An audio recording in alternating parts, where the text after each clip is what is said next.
Hey, Tyler Ayers here. Great to talk to you again. I wanted to tell you about my client who came to me yesterday. 70-year-old woman living on Social Security and the income that she derives from a part-time job working at one of these dollar store places. About 4 years ago, she got a notice in the mail that her Capital One credit card hadn't been paid. Well, the big problem with this was that she didn't ever have a Capital One credit card.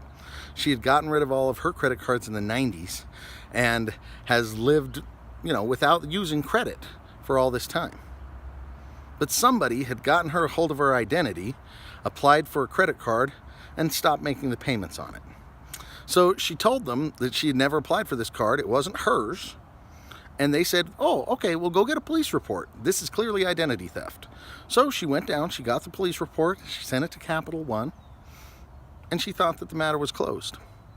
Well, last week when she picked up her paycheck from her part-time job, where she makes about $800 a month, 35% of that paycheck had been garnished. Because Capital One had forwarded that debt to their collection attorney, who had filed a lawsuit and gave her notice of this lawsuit to the address on the credit card. The same one that she'd never received. They'd of course gotten a default judgment, and now they were garnishing. Never mind the fact that the address that they were garnishing her from wasn't and didn't have any affiliation with the one that their card went to. If you ask me, this is a travesty.